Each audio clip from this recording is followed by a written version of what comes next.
ನಮಸ್ಕಾರ. ಸೋನಿ 9 ನ್ಯೂಸ್ಗೆ ಸ್ವಾಗತ. ನಾನು ಪ್ರಭಾವತಿ. ಮೊದಲಿಗೆ ಮುಖ್ಯಾಂಶಗಳು.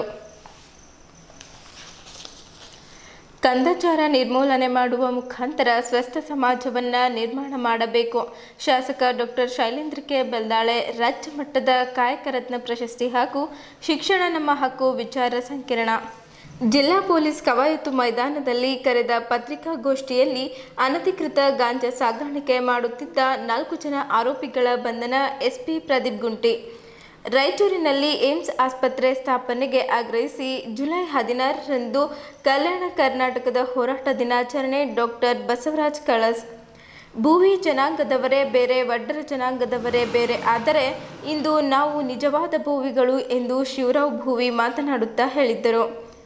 ಕುಟುಂಬದ ಸದಸ್ಯರು, ಮುಖಂಡರು ಹಾಗೂ ಕಾರ್ಯಕರ್ತರು ಸೇರಿದಂತೆ ನೂರಾರು ಅಭಿಮಾನಿಗಳ ಜೊತೆಗೆ ಶಾಸಕ ಪ್ರಭು ಚವ್ಹಾಣರಿಂದ ಶಿರಡಿ ಸಾಯಿಬಾಬಾ ದರ್ಶನ. ಶ್ರೀ ಗಣೇಶ್ ನಗರ ಸ್ನೇಹ ಸಂಘದ 10ನೇ ವಾರ್ಷಿಕೋತ್ಸವ ಕಾರ್ಯಕ್ರಮ ಹಮ್ಮಿಕೊಳ್ಳಲಾಯಿತು. ಸೂರ್ಯಕಾಂತ್ ಯದ್ಲಾಪುರ್. ಸುದ್ದಿಯ ವಿವರಗಳು. ಕಂದಚಾರ ನಿರ್ಮೂಲನೆ ಮಾಡುವ ಮುಖಾಂತರ ಸ್ವಸ್ಥ ಸಮಾಜವನ್ನು ನಿರ್ಮಾಣ ಮಾಡುವ ಕೆಲಸ ಮಾಡಬೇಕಾಗಿದೆ ಎಂದು ಬೀದರ್ ದಕ್ಷಿಣ ಕ್ಷೇತ್ರದ ಶಾಸಕರಾದ ಡಾಕ್ಟರ್ ಶೈಲೇಂದ್ರ ಕೆ ಬೆಲ್ದಾಳೆ ಹೇಳಿದ್ದರು. ಅವರು ಇಲ್ಲಿನ ಡಾಕ್ಟರ್ ಚನ್ನಬಸವ ಪಟ್ಟದೇವರ ರಂಗಮಂದಿರದಲ್ಲಿ ಆಯೋಜಿಸಿದ ಕರ್ನಾಟಕ ರಾಜ್ಯ ವೈಜ್ಞಾನಿಕ ಸಂಶೋಧನಾ ಪರಿಷತ್ತು ಹಾಗೂ ಕನ್ನಡ ಸಾಹಿತ್ಯ ಪರಿಷತ್ ಬೀದರ್ ಜಿಲ್ಲಾ ಘಟಕ ವತಿಯಿಂದ ಆಯೋಜಿಸಿದ ರಾಜ್ಯ ಮಟ್ಟದ ಕಾಯಕ ರತ್ನ ಪ್ರಶಸ್ತಿ ಹಾಗೂ ಶಿಕ್ಷಣ ನಮ್ಮ ಹಕ್ಕು ವಿಚಾರ ಸಂಕಿರಣ ಕಾರ್ಯಕ್ರಮವನ್ನು ಉದ್ಘಾಟಿಸಿ ಮಾತನಾಡಿರುವ ಅವರು, ಮನುಷ್ಯ ತನ್ನ ಸ್ವಾರ್ಥಕ್ಕಾಗಿ ಹಾಗೂ ಕಂದಚಾರಗಳಿಗೆ ಬಲಿಯಾಗುವ ಮೂಲಕ ತನ್ನ ಬದುಕನ್ನೇ ಹಾಳು ಮಾಡಿಕೊಳ್ಳುವ ಪರಿಸ್ಥಿತಿ ಇದೆ ಎಂದು ತಿಳಿಸಿದ್ದರು. ಆಧುನಿಕ ಯುಗದಲ್ಲೂ ಮೌಢಾಚರಣೆ ತುಂಬ ಬೇಸರದ ಸಂಗತಿ. ಇಂತಹ ಆಚರಣೆಗಳನ್ನು ಸಮಾಜದಲ್ಲಿ ನಿರ್ಮೂಲನೆ ಮಾಡುವ ಕೆಲಸ ಪ್ರತಿಯೊಬ್ಬರಿಂದ ಆಗಬೇಕಾಗಿದೆ. ಸಂಸ್ಥೆ ಉತ್ತಮವಾದ ಕಾರ್ಯವನ್ನು ನಡೆಸುತ್ತಾ ಬಂದಿರುವುದು ಅತ್ಯಂತ ಶ್ಲಾಘನೀಯ. ಮನುಷ್ಯ ತಾನು ಬರಿಗಳಿಸುವಂತಹ ಕಾರ್ಯಕ್ಕೆ ಮುಂದಾಗದೆ ಉತ್ತಮ ಬದುಕನ್ನು ರೂಪಿಸಿಕೊಳ್ಳುವ ಕೆಲಸ ಆಗಬೇಕಾಗಿದೆ. ನಿರಂತರ ಪರಿಶ್ರಮ ಹಾಗೂ ತೊಡಗಿಸಿಕೊಳ್ಳುವ ಮೂಲಕ ಸಾಧನೆ ಮಾಡುವುದು ಮುಖ್ಯವಾಗಿದೆ. ಇಂದಿನ ತಂತ್ರಜ್ಞಾನ ಯುಗದಲ್ಲಿ ಜೀವನವನ್ನು ವೈಜ್ಞಾನಿಕ ದೃಷ್ಟಿಯಲ್ಲಿ ಬೆಳೆಸುವ ಕಾರ್ಯ ಆಗಬೇಕಾಗಿದೆ. ಸಮಾಜದಲ್ಲಿ ಸಾಕಷ್ಟು ಜನ ಸಾಧಕರಿದ್ದಾರೆ. ಅಂಥವರಿಗೆ ಕಾರ್ಯರತ್ನ ಪ್ರಶಸ್ತಿಯನ್ನು ನೀಡುವ ಮೂಲಕ ಗೌರವಿಸುತ್ತಿರುವುದು ಅತ್ಯಂತ ಅಭಿನಂದನೀಯ. ಅಲ್ಲದೆ ಶಿಕ್ಷಣದ ಬಗ್ಗೆ ಸಾಮಾನ್ಯ ಜನರಲ್ಲಿ ಅರಿವು ಮೂಡಿಸುವ ಕಾರ್ಯ ವಿಶೇಷವಾಗಿದೆ ಎಂದು ಹೇಳಿದ್ದರು. ಕಾಯಕ ರತ್ನ ಪ್ರಶಸ್ತಿಯನ್ನು ಪ್ರದಾನ ಮಾಡಿ ಮಾತನಾಡಿದ ಕೌಟಜ್ಞಾನ ಯೋಗಾಶ್ರಮಿ ಸಿದ್ದರಾಮ ಶರಣರು ಬೆಲ್ದಾಲ್ ಇವರು ಮಾತನಾಡಿ, ಸಮಾಜ ಉತ್ತಮವಾಗಿ ಬೆಳೆಯಬೇಕಾದರೆ ಉತ್ತಮವಾದ ಮನಸ್ಸುಗಳು ಇರಬೇಕಾಗುತ್ತದೆ. ಮಾನವೀಯ ಮೌಲ್ಯಗಳನ್ನು ಅನುಸರಿಸುವ ಮೂಲಕ ಜೀವನದ ಸಾಕ್ಷಾತ್ಕಾರ ಮಾಡಿಕೊಳ್ಳುವ ಕೆಲಸ ಆಗಬೇಕಾಗಿದೆ. ನಮ್ಮೊಳಗಿನ ಅಂತಃಶಕ್ತಿಯನ್ನು ಬೆಳೆಸುವ ಮೂಲಕ ಮನುಷ್ಯನ ಮೌಲ್ಯವನ್ನು ಹೆಚ್ಚಿಸುವ ಕೆಲಸ ಆಗಬೇಕಾಗಿದೆ. ಕಾಯಕ ನಾಡಿನಲ್ಲಿ ಬಸವಣ್ಣನವರ ಕಾಯಕ ಹಾಗೂ ದಾಸೋಹದ ಕಾರ್ಯ ಇಡೀ ಜಗತ್ತಿಗೆ ಮಾದರಿಯಾಗಿದೆ. ಇಂತಹ ಕಾರ್ಯಗಳು ಪ್ರಸ್ತುತ ದಿನಗಳಲ್ಲಿ ಎಲ್ಲೆಡೆ ಪಸರಿಸಬೇಕಾಗಿದೆ. ಬಸವಾದಿ ಶರಣರ ತತ್ವಚಿಂತನೆಗಳನ್ನು ಜನಸಾಮಾನ್ಯರಲ್ಲಿ ಮೂಡಿಸುವ ಕೆಲಸ ನಿರಂತರವಾಗಿ ನಡೆಯಬೇಕಾಗಿದೆ. ಆದರ್ಶಗಳನ್ನು ಹೇಳುವ ಬದಲು ಅವುಗಳನ್ನು ಅನುಸರಿಸುವ ಕೆಲಸ ಆಗಬೇಕಾಗಿದೆ. ಜೀವನದ ಅತ್ಯಂತ ಅಮೂಲ್ಯವಾದ ಕ್ಷಣಗಳನ್ನು ಜೀವನದ ಸಾಧನೆಗೆ ಮುಡಿಪಾಗಿಡುವ ಕೆಲಸ ಆಗಬೇಕಾಗಿದೆ. ಇಂತಹ ವಿಚಾರಗಳನ್ನು ಜನಸಾಮಾನ್ಯರಿಗೆ ತಿಳಿಸುವ ಕಾರ್ಯ ನಿರಂತರವಾಗಿ ನಡೆಯಬೇಕಾಗಿದೆ. ಉತ್ತಮವಾದ ಕೆಲಸವನ್ನು ಮಾಡುತ್ತಾ ಬಂದಿದೆ. ಇಂತಹ ಸಮಸ್ಯೆಗಳು ಮೌಢಮುಕ್ತ ಸಮಾಜ ನಿರ್ಮಾಣಕ್ಕಾಗಿ ಮುಂದಾಗಿರುವುದು ಅತ್ಯಂತ ಶ್ಲಾಘನೀಯ ಎಂದು ಹೇಳಿದ್ದರು. ಇದೇ ಸಂದರ್ಭದಲ್ಲಿ ಅಂತಾರಾಷ್ಟ್ರೀಯ ತರಬೇತುದಾರರಾದ ಚೇತನ್ ನಾಮ್ರ್ ಅವರು ಮಾತನಾಡಿ, ನಾವು ಮಾಡುತ್ತಿರುವ ಕಾರ್ಯ ಹಾಗೂ ಮಾತಿಗೆ ಅಜಗಜಾಂತರ ವ್ಯತ್ಯಾಸವಿದೆ. ಇಂತಹ ನಡೆನುಡಿಗಳಿಂದ ನಮ್ಮ ಮುಂದಿನ ಜನಾಂಗ ದಾರಿ ತಪ್ಪುವ ಕಾರ್ಯ ನಡೆಯುತ್ತಿದೆ. ಪ್ರತಿಯೊಬ್ಬರೂ ಜ್ಞಾನವನ್ನು ಬೆಳೆಸಿಕೊಳ್ಳುವ ಕೆಲಸ ಆಗಬೇಕಾಗಿದೆ. ನಮ್ಮೊಳಗಿನ ಅಂತಃಶಕ್ತಿಯನ್ನು ಹೊರಹಾಕುವ ಕೆಲಸ ನಡೆಯಬೇಕಾಗಿದೆ ಎಂದರು. ಡಾಕ್ಟರ್ ಅಂಜನಪ್ಪ ಮಾತನಾಡಿ, ಪ್ರತಿಯೊಬ್ಬರೂ ಆರೋಗ್ಯದ ಬಗ್ಗೆ ವಿಶೇಷವಾದ ಗಮನವನ್ನು ನೀಡಬೇಕು. ನಮ್ಮ ಆರೋಗ್ಯದ ಬಗ್ಗೆ ನಾವೇ ಕಾಳಜಿಯನ್ನು ವಹಿಸಿಕೊಳ್ಳುವ ಕೆಲಸ ಆಗಬೇಕಾಗಿದೆ. ಅನಾರೋಗ್ಯಕ್ಕೆ ನಾವೇ ಕಾರಣರಾಗಿದ್ದೇವೆ ಹಾಗೂ ಬಳಕೆ ಸಹಜವಾಗಿರಬೇಕು ಎಂದು ಹೇಳಿದ್ದರು. ಕಾರ್ಯಕ್ರಮದ ಅಧ್ಯಕ್ಷತೆಯನ್ನು ವಹಿಸಿದ ಪರಿಷತ್ತಿನ ಅಧ್ಯಕ್ಷರಾದ ಡಾಕ್ಟರ್ ಹುಲಿಕಲ್ನ ರಾಜ್ಮ ಮಾತನಾಡಿ, ಮೂಢನಂಬಿಕೆ ದೂರು ಮಾಡಲು ಮೂಲನಂಬಿಕೆಯತ್ತ ಗಮನ ಹರಿಸಬೇಕು. ಧರ್ಮವನ್ನು ವೈಜ್ಞಾನಿಕ ದೃಷ್ಟಿಕೋನದಿಂದ ನೋಡಬೇಕಾಗಿದೆ. ಮೂಢನಂಬಿಕೆಗಳಿಂದ ದೂರವಿರಬೇಕು ಎಂದರು. ಇದೇ ಸಂದರ್ಭದಲ್ಲಿ ರಾಜ್ಯದ ವಿವಿಧ ಜಿಲ್ಲೆಗಳ ಸಾಧಕರಿಗೆ ರಾಜ್ಯ ಮಟ್ಟದ ಕಾಯಕ ರತ್ನ ಪ್ರಶಸ್ತಿಯನ್ನು ನೀಡಿ ಗೌರವಿಸಲಾಯಿತು. ಕಾರ್ಯಕ್ರಮದ ವೇದಿಕೆಯಲ್ಲಿ ವಿಧಾನ ಪರಿಷತ್ ಸದಸ್ಯರಾದ ಡಾಕ್ಟರ್ ಚಂದ್ರಶೇಖರ್ ಬಿ ಪಾಟೀಲ್, ಮಾರುತಿ ರಾವ್ ಮೂಳೆ, ಬಸವರಾಜ್ ಜಾಬ್ಶೆಟ್ಟಿ, ಮಹಮ್ಮದ್ ಗೌಸ್, ಸುರೇಂದ್ರ ಹುಡ್ಗೀಕರ್, ಪಾಂಡುರಂಗ್ ಬೆಲ್ದರ್, ಜಯರಾಜ್ ಖಂಡ್, ಅಲ್ಲಂಪ್ರಭು ನಾವ್ದಗೆರೆ, ವಿಜಯಕುಮಾರ್ ಪಾಟೀಲ್ ಹೆರ್ನಳ್ಳಿ, ರಾಜೇಂದ್ರ ಕುಮಾರ್, RVB ಶಿವಾಳೆ, ಸುರೇಶ್ ಚಂದ್ ಶೆಟ್ಟಿ, ರಾಜೇಂದ್ರ ಕುಮಾರ್ ಗಂಗೆ, ಬಸವರಾಜ್ ಧನ್ನೂರ್, ಡಾಕ್ಟರ್ ಅಬ್ದುಲ್ ಖದೀರ್, ರೇವಣಸಿದ್ದಪ್ಪ ಜಲಾದೆ, ಪ್ರಮುಖರಾದ ಡಾಕ್ಟರ್ ರಾಮಚಂದ್ರಪ್ಪ, ಡಾಕ್ಟರ್ ಉಷಾದೇವಿ, ಗೌರಿ ಪ್ರಸನ್ನ, ಸಾಧು ಡಿ, ಚಿಕ್ಕ ಹನುಮಂತಗೌಡ, ಶರಣು ಬಸವಕಲ್ಲ, ಚಾಮುಂಡೇಶ್ವರಿ ಇನ್ನು ಮೊದಲಾದವರು ಉಪಸ್ಥಿತರಿದ್ದರು. ಶಿವಾನಿ ಪ್ರಾರ್ಥಿಸಿ, ದಾನಿ ಬಾಬುರಾವ್, ಕಲಾಲ್ ದೇವಿ ಪ್ರಸಾದ್, ರೇಣುಕಾ ವಂದಿಸಿದ್ದರು. ಕಾರ್ಯಕ್ರಮವನ್ನು ಉದ್ಘಾಟಿಸಿ ಸರ್ವರಿಗೂ ವೇದಿಕೆಯ ಪರವಾಗಿ ಅನಂತ ಶರಣಗಳು. ಬಸವಣ್ಣನವರ ಒಂದು ಪುತ್ಥಳಿಗೆ ತದನಂತರ ಒಂದು 80-85 ಲಕ್ಷ ರೂಪಾಯಿ ಪರ್ ಎಕರದ ಆ ಏರಿಯಾದಲ್ಲಿ 10 ಎಕರೆ ಅವ್ರು ದಾನ ಮಾಡಿದ್ದಾರೆ. ಸೈನ್ಸ್ಗೋಸ್ಕರ, ವಿಜ್ಞಾನಗೋಸ್ಕರ, ಇಡೀ ರಾಜ್ಯದ ಒಳ್ಳೇದಗೋಸ್ಕರ. ಅಂದ್ರೆ ಇದು ಬಹಳ ದೊಡ್ಡ ಕೆಲಸ ಅಂತ ನಾನು ಅನ್ಕೋತೀನಿ. ಇಂಥ ಅವ್ರಿಗೆ ಕೂಡ ಭಗವಂತ ಒಳ್ಳೇದು ಮಾಡಿ, ಅದರಿಂದ ರಾಜ್ಯದ ಯುವಕರಿಗೆ ಒಳ್ಳೇದಾಗಲಿ. ನಮ್ಮ ಜಿಲ್ಲೆಯಲ್ಲಿ ಕೂಡ ಬೀದರ್ದಲ್ಲಿ ವಿಜ್ಞಾನ ಕೇಂದ್ರ ಇದೆ, ದಾನಿಯವರೇ ಅದರ ಅಧ್ಯಕ್ಷ ಇದ್ದಾರೆ. ಅವರು ಕೂಡ ಇಲ್ಲಿ ಏನೇನು ಪ್ರಯತ್ನ ಆಗಬೇಕು, ನಮ್ಮ ನಿಧಿಲಾಗಲೂ ಬೇರೆ MLC ಇದ್ದಾರೆ, ಇನ್ನು 2 MLC ವೇದಿಕೆ ಮೇಲೆ ಇದ್ದಾರೆ, ಇನ್ನು ಮಂತ್ರಿಗಳಿದ್ದಾರೆ ನಮ್ಮ ಜಿಲ್ಲೆಯಲ್ಲಿ 2 ನಮ್ಮಲ್ಲೂ ಕೂಡ ಏನೇನು ಪ್ರಯತ್ನ ಮಾಡಿ ವಿಜ್ಞಾನ ಬೆಳೆಸಬೇಕು, ಯುವಕರಿಗೆ ಏನು ಸ್ಕಿಲ್ ಕೊಡಬೇಕು, ಅದ್ರ ಬಗ್ಗೆ ಕೂಡ ನಾವೆಲ್ಲ ವಿಚಾರ ಮಾಡೋಣ. ಮತ್ತೆ ನಾವು ನಮ್ಮ ಇವರಿಗೆ ನಾನು ವಿನಂತಿ ಮಾಡ್ಕೋತೀನಿ, ನಮ್ಮ ಚೇತನ್ ರಾಮ್ ಅವರಿಗೆ, ನಮ್ಮ 10th ರಿಸಲ್ಟ್ ನಮ್ಮ ಜಿಲ್ಲೆಯಲ್ಲಿ ಬಹಳಷ್ಟು ದಿನ ಆಯ್ತು ನಾವು ನೋಡ್ತಾ ಇದ್ದೇವೆ. ನಾವು 33, 32, 34ಕ್ಕೆ ಬರ್ತೇವೆ. ಈ ಸಲ 1 ಮೇಲೆ ಹೋಗಿದ್ದೇವೆ 32 ರಾಜ್ಯದಲ್ಲಿ. ಅದಕ್ಕೆ ಯಾವ ಥರ ನಾವು ಟ್ರೈನ್ ಮಾಡಬೇಕು ಹುಡುಗರಿಗೆ, ಟೀಚರ್ಸಿಗೆ, ಗೆಸ್ಟ್ ಟೀಚರ್ ತರೋದಾಗ್ಲಿ, ಈ ಥರ ಮಕ್ಕಳಿಗೆ ಟ್ರೈನ್ ಮಾಡಿ ನಮ್ಮ ಜಿಲ್ಲೆ ಒಂದು 10 ಒಳಗೆ ಬರೋಕ್ಕೆ ನಾವೆಲ್ಲರೂ ಎಲ್ಲ ಎಜುಕೇಷನ್ ಇನ್ಸ್ಟಿಟ್ಯೂಟ್ದವರಲ್ಲಿ, ಅಪೋರ್ತ್ನೂ ಆಗಲಿ, ನಮ್ಮ ಖದೀರವ್ರದ್ದಾಗಲಿ, ಜಲಾದೇವ್ರದ್ದಾಗಲಿ, ಸಾಕಷ್ಟು ನಮ್ಮ ಚಂದ್ರಶೇಖರ್ ಪಾಟ್ಲವ್ರದ್ದಾಗಲಿ, ವಾಲಿಯವ್ರದ್ದಾಗಲಿ ಎಲ್ಲ ಕೂಡಿ ನಾವು ಸರ್ಕಾರಿ ಸ್ಕೂಲು ದತ್ತಕ್ಕೆ ತೊಗೊಳ್ಳೋದಾಗಲಿ, ಬೇರೆ ಬೇರೆ ವಿದ್ಯಾರ್ಥಿನಿಯರಿಗೆ ಒಳ್ಳೆ ಸ್ಕಿಲ್ಸ್ ಕೊಟ್ಟು ಅದ್ರ ಬಗ್ಗೆ ಅವ್ರಿಗೆ ಧೈರ್ಯ ತುಂಬಬೇಕು. ನಮ್ಮಲ್ಲಿ ಅದ್ಭುತ ಶಕ್ತಿ ಇದೆ. ನಮ್ಮ ಮನಸ್ಸಿನಲ್ಲಿ ನಾವು ಏನೂ ಸಾಧಿಸ್ಬೋದು, ಏನೂ ಛಲ ಸಾಧಿಸ್ಬೋದು. ಏನಾಗಲ್ಲ ಅಂದ್ರೆ ಸುಮ್ಮನೆ ಕೊಡ್ಬೋದು. ಭಾನುಮತಿ ನಡೀತಾ ಇದೆ. ಅದಲ್ಲದೆ ಅಮಾವಾಸ್ಯೆ ಟೈಮ್ನಲ್ಲಿ ಎಷ್ಟೋ ಜನರಿಗೆ ದೆವ್ವ ಬಂದಿದೆ ಅಂತ ಹೇಳಿ ಅದಕ್ಕೆ ಬಿಡಿಸ್ತಾರೆ. ಹಾಗಾಗಿ ಸಾಕಷ್ಟು, ಬಟ್ ಅದು ಒಂದು ಸೈಕಾಲಜಿ ಬಿಮಾರಿ ಇದೆ ಸರ್.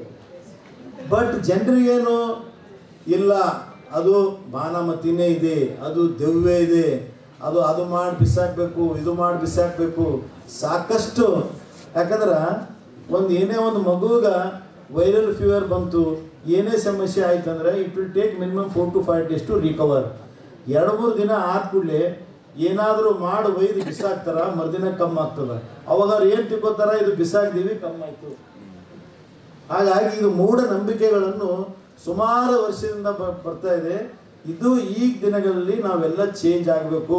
ಈಗ ನಟರಾಜ್ ಅವರು ಎಷ್ಟು ಸಾಧನೆಗಳನ್ನು ಮಾಡ್ತಾ ಇದ್ದಾರೆ. ಅಮಾವಾಸ್ಯೆ ಅಂತ ಟೈಮ್ನಲ್ಲಿ ಅಮಾವಾಸ್ಯೆ ಇದ್ರಲ್ಲಿ ಹೋಗಿ ಅಲ್ಲೇ ಮಲಗ್ತಾರ, ಅಲ್ಲೇ ಕುಂತಿ ಬರಲಿ ಏನಿದೆ ನೋಡೋಣ ಅಂಥೇಳಿ ಎಷ್ಟೋ ಸರ್ತಿ ಪ್ರಯತ್ನವನ್ನು ಮಾಡಿ ಇದರಲ್ಲಿ ಅವ್ರು 100% ತೋರಿಸಿದಾರೆ. ದೇರ್ ಈಸ್ ನಥಿಂಗ್, ದೆವ್ವೂ ಇಲ್ಲ, ಭಾನುಮತಿನೂ ಇಲ್ಲ ಅಂಥೇಳಿ ಎಷ್ಟೋ ಸರ್ತಿ ತೋರಿಸಿ ನಾನು ಸ್ವತಃ ನೋಡಿದ್ದೀನಿ. I have to appreciate him. ಅವ್ರು ಇನ್ನೂ ಈ ಸರ್ತಿ ಅದೇ ಶಿಕ್ಷೆ, ಅದೇ ಮಂತ್ರ ಬಸವಣ್ಣವರು ಕಾಯಕ ಧರ್ಮ ಅಂತ. ಕಾಯಕ ಏನಿದೆ, ಕಾಯಕ ಕೌಶಲ್ಯ ಇತ್ತು. ಸೊ ಮತ್ತು ನಮಗೆ ಎಲ್ಲ ಮಾತುಗಳು ಪುನರುಜ್ಜೀವಿತ ಆಯಿತು. ಭಾಳ ಜ್ವಲಂತ ಸಮಸ್ಯೆಗಳು ಬಗ್ಗೆ ಚರ್ಚೆ ಆಗಿದೆ, ಭಾಳ ಅದ್ಭುತ ಚರ್ಚೆ ಆಗಿದೆ, ಭಾಳ ಯೂಸ್ಫುಲ್ ಮಾತುಗಳು ಕೇಳಕ್ಕೆ ಬಂತು. ಸೊ ನಾನು ಅಪ್ಪ ಅವರೀಗ ಶರಣ ಬೆಲ್ದಾಳ್ ಅವರಿಗೆ, ಅಕ್ಕ ಅವರಿಗೆ ವಿನಂತಿಸ್ತೀನಿ, ಒಂದು ಕಾಲದಲ್ಲಿ ನಾವೇ ಲೀಡ್ ಮಾಡ್ತಾಯಿದ್ದೀವಿ, ನೇತೃತ್ವ ಮಾಡ್ತಾಯಿದ್ವಿ ಅಣ್ಣಬಸವನ ಕಾಲದಲ್ಲಿ. ಮತ್ತು ನಾವು ಕೇಳ್ತಾ ಇದ್ದಾರೆ ಒಂದು ಯೂನಿವರ್ಸಿಟಿ ಆಗಬೇಕು, ಸ್ಕಿಲ್ ಡೆವಲಪ್ಮೆಂಟ್ ಬೇಕು, ಕೌಶಲ್ಯ ಯೂನಿವರ್ಸಿಟಿ ಆಗಬೇಕು, ನಾವೇ ಲೀಡ್ ಮಾಡೋಣ, ನಾವೇ ನೇತೃತ್ವ ಮಾಡೋಣ, ಬಸವ ಕಲ್ಯಾಣದಿಂದ ಮತ್ತು ಅದು ಸಂದೇಶ ಹೋಗಬೇಕು, ಅದಕ್ಕೆ ಏನು ಬೇಕು ಪೂರಕ, ಅದಕ್ಕೆ ನಾವು ಸಿದ್ಧಿದ್ದೀವಿ ಅಂತ ಹೇಳ್ತಾ, ದೇವರು ಸಾಮಾನ್ಯ ಅಲ್ಲ, ಎಲ್ಲ ಕೊಟ್ಟ ಸುಮ್ಮನೆ ಬಿಟ್ಟ ಅಲ್ಲೇ ಇಟ್ಟ. ನಿನಗೆ ನೀನೇ ಸಾಯಿ, ಅರ್ಥ ಮಾಡ್ಕೊಂಡ್ರೆ ಗೆಲುವು, ಇಲ್ಲದೇ ಇದ್ರೆ ನನ್ನ ಯೋಚನೆಗಳಿಗೆ ನನ್ನದೇ ದುರಾಲೋಚನೆಗಳು ಸೇರಿ ನಾನು ವಿಜೃಂಭಿತನಾಗಿ ವೈಭವವಾಗಿ ಬೆಳೆಯಬೇಕಾಗಿದ್ದವನು ನನಗೆ ನಾನೇ ಚಾಕು ಹಾಕಿಕೊಂಡು ಕಾಮಕ್ರೋಧ ಮದಮೋಹ ಲೋಪ ಮಾತ್ಸರ್ಯಗಳಿಂದ ನರಳಿ ಅರಳಬೇಕಾದವನು ಕೆರಳಿ ಆಗಬಾರದ್ದು ಆಗತ್ತೆ. ಅಟ್ ಸಾಕು ಅಂದ್ಕೊಂಡಿದ್ದೀನಿ. ಅರಳುವವರು ಕೆರಳಿದರೆ, ನಮ್ಮ ಶಾಲೆಯಲ್ಲಿ 3000 ದಿನ ಆಯಿತು ನಾನು ಕೂತು, 10 ವರ್ಷ ಎಲ್ಲೂ ಪ್ರಪಂಚದಲ್ಲಿ ನಡೆದಿಲ್ಲ. ದಿನಕ್ಕೊಂದು ಕತೆ ಹೇಳಿದ್ದೀನಿ, 3000 ಕತೆ ಹೇಳಿದ್ದೀನಿ ನಮ್ಮ ಮಕ್ಕಳಿಗೆ. ನಿಮ್ಮ ಅಜ್ಜಿ ಕತೆ ಹೇಳ್ತಿರ್ಲಿಲ್ಲ, ನಿಮ್ಮ ಅಜ್ಜ ಕತೆ ಹೇಳ್ತಿರ್ಲಿಲ್ಲ. ನನಗಿನ್ನೂ ಜ್ಞಾಪಕ ಇದೆ, ನಮ್ಮ ಶಾಲೆಯಲ್ಲಿ 5ನೇ ಕ್ಲಾಸ್ ನನಗೆ ಬಾದರಾಯಣಾಚಾರ್ಯ ಅಂತ ಮೇಷ್ಟ್ರು, Shivamogga Bhadravati paper mills paper town ಅಲ್ಲಿ ಪ್ರೈಮರಿ ಸ್ಕೂಲ್ 5ನೇ ಕ್ಲಾಸಲ್ಲಿ ಬಾದರಾಯಣಾಚಾರ್ಯ ಮೇಷ್ಟ್ರು ಒಂದು ವಾರಕ್ಕೊಂದು ಮಾರಲ್ ಸೈನ್ಸ್ ನೈತಿಕ ಶಿಕ್ಷಣ ಅಂತ ಒಂದು ಪೀರಿಯಡ್ ಇರ್ತಿತ್ತು. ಅಂಜರಪ್ಪನವ್ರೆ ನಮಗೆಲ್ಲ ಆ ಪೀರಿಯಡ್ ಬಂದು ಧ್ರುವಂದು ನಚಿಕೇತಂದು ಪ್ರಹ್ಲಾದನ ಕತೆ ಹೇಳೋರು.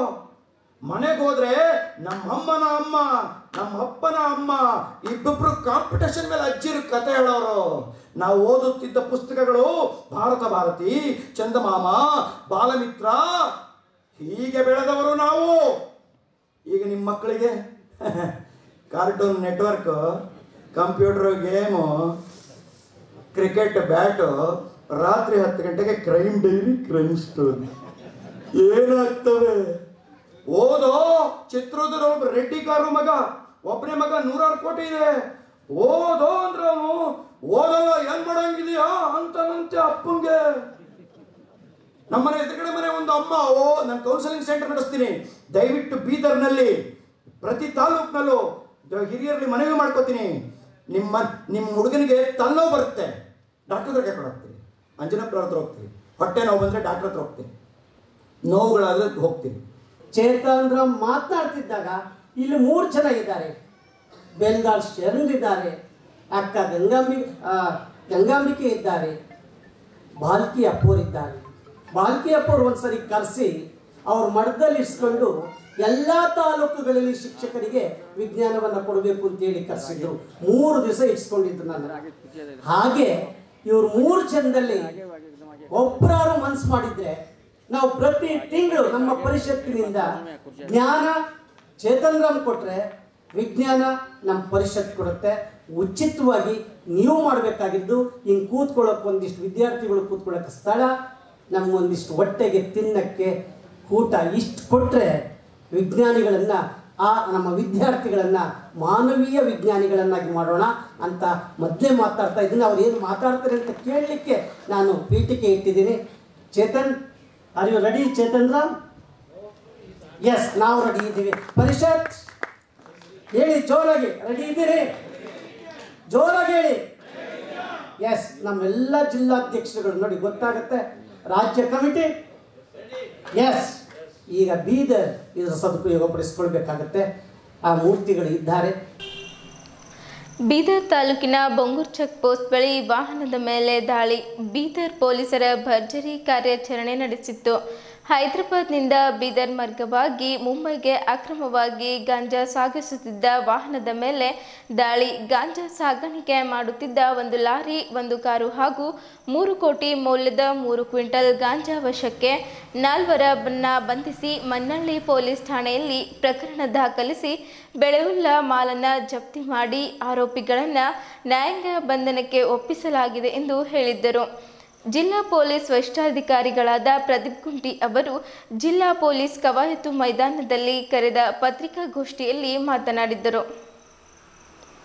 ಅನಧಿಕೃತವಾಗಿ ಗಾಂಜಾ ಸಾಗಾಣಿಕೆ ಮಾಡುತ್ತಿರುವ 4 ಜನ ಆರೋಪಿಗಳನ್ನು ಬಂಧಿಸಿ 3,19,74,730 ರೂಪಾಯಿ ಬೆಲೆಯುಳ್ಳ ಮಾಲು ಜಪ್ತಿ ಮಾಡಿ ಆರೋಪಿತರನ್ನು ನ್ಯಾಯಾಂಗ ಬಂಧನಕ್ಕೆ ಒಪ್ಪಿಸಲಾಗಿದೆ ಎಂದು ಜಿಲ್ಲಾ ಪೊಲೀಸ್ ವರಿಷ್ಠಾಧಿಕಾರಿಗಳಾದ ಪ್ರದೀಪ್ ಗುಂಟಿ ಹೇಳಿದ್ದರು. ಅವರು ಜಿಲ್ಲಾ ಪೊಲೀಸ್ ಕವಾಯತು ಮೈದಾನದಲ್ಲಿ ಕರೆದ ಪತ್ರಿಕಾಗೋಷ್ಠಿಯಲ್ಲಿ ಮಾತನಾಡಿದ್ದರು. ಆರೋಪಿತರು ಒಡಿಶಾದಿಂದ ಮಹಾರಾಷ್ಟ್ರ ರಾಜ್ಯಕ್ಕೆ ಅನಧಿಕೃತವಾಗಿ ಗಾಂಜಾ ಸಾಗಾಣಿಕೆ ಮಾಡುತ್ತಿರುವ ಖಚಿತ ಮಾಹಿತಿ ಮೇರೆಗೆ ದಾಳಿ ಮಾಡಿ ಅವರಿಂದ 305 ಕೆಜಿ ಗಾಂಜಾ ಅಂದಾಜು ಕಿಮ್ಮತ್ತು 3,05,56,000 ರೂಪಾಯಿ, ಕೃತ್ಯಕ್ಕೆ ಉಪಯೋಗಿಸಿದ ಲಾರಿ ಅಂದಾಜು ಕಿಮ್ಮತ್ತು 8 ಲಕ್ಷ ರೂಪಾಯಿ ಮತ್ತು ಒಂದು ಕಾರು ಅಂದಾಜು ಕಿಮ್ಮತ್ತು 6 ಲಕ್ಷ ರೂಪಾಯಿ, 4 ಮೊಬೈಲ್ ಅಂದಾಜು ಕಿಮ್ಮತ್ತು 95,000 ಮತ್ತು ನಗದು ಹಣ 9,230 ರೂಪಾಯಿ ಸೇರಿ ಒಟ್ಟು 3,19,74,730 ರೂಪಾಯಿ ಬೆಲೆಯುಳ್ಳ ಮಾಲನ್ನು ಜಪ್ತಿ ಮಾಡಿ ಆರೋಪಿಗಳನ್ನು ನ್ಯಾಯಾಂಗ ಬಂಧನಕ್ಕೆ ಒಪ್ಪಿಸಲಾಗಿದೆ ಎಂದು ಹೇಳಿದ್ದರು. ಮನ್ನಾಕೆರೆ ಪೊಲೀಸ್ ಠಾಣೆಯಲ್ಲಿ ದಾಖಲಾದ ಮಲ್ಲಿಕಾರ್ಜುನ್ ರಾವ್ ವಧು ಬಿಲ್ಡರ್ ತಂದೆ ಗೋಪಾಲ್ ರಾವ್ ಕೊಲೆ ಪ್ರಕರಣಕ್ಕೆ ಸಂಬಂಧಿಸಿದಂತೆ ತಲೆಮರೆಸಿಕೊಂಡು 6 ಜನ ಆರೋಪಿತರಲ್ಲಿ 3 ಜನ ಆರೋಪಿತರನ್ನು ಬೆಂಗಳೂರಿನಲ್ಲಿ ದಸ್ತಗಿರಿ ಮಾಡಿ ಕೃತ್ಯಕ್ಕೆ ಬಳಸಿದ ಒಂದು ಚಾಕು, ಒಂದು ಕಾರ್ ನಂಬರ್ TS 13 EZD 40,044 ನಗದು 56,000 ರೂಪಾಯಿ ಹಾಗೂ 50 ಗ್ರಾಂ ಬಂಗಾರ ಆಭರಣಗಳನ್ನು ಜಪ್ತಿ ಮಾಡಿದ್ದು, ಪ್ರಕರಣದಲ್ಲಿ ಇನ್ನೂ 3 ಜನ ಆರೋಪಿತರನ್ನು ದಸ್ತಗಿರಿ ಬಾಕಿ ಇದ್ದಿದ್ದ ತನಿಖೆ ಕಾರ್ಯ ಪ್ರಗತಿಯಲ್ಲಿರುತ್ತದೆ ಎಂದರು. ಬೀದರ್ನ ಮಾರ್ಕೆಟ್ ಪೊಲೀಸ್ ಠಾಣೆಯಲ್ಲಿ ದಾಖಲಾಗಿದ್ದ ಕಳ್ಳತನ ಪ್ರಕರಣ ಆರೋಪಿಯನ್ನು ಬಂಧಿಸಿ ಅವನು ಕಳುವು ಮಾಡಿಕೊಂಡು ಹೋಗಿದ್ದ 11.97 ಗ್ರಾಂ ಬಂಗಾರದ ಆಭರಣ ಅಂದಾಜು ಕಿಮ್ಮತ್ತು 56,000 ರೂಪಾಯಿ ಹಾಗೂ 15.35 ಗ್ರಾಂ ಬೆಳ್ಳಿ ಆಭರಣ ಅಂದಾಜು ಕಿಮ್ಮತ್ತು 13,000 ರೂಪಾಯಿಯನ್ನು ವಾರಸುದಾರರಿಗೆ ಹಿಂತಿರುಗಿಸಲಾಯಿತು.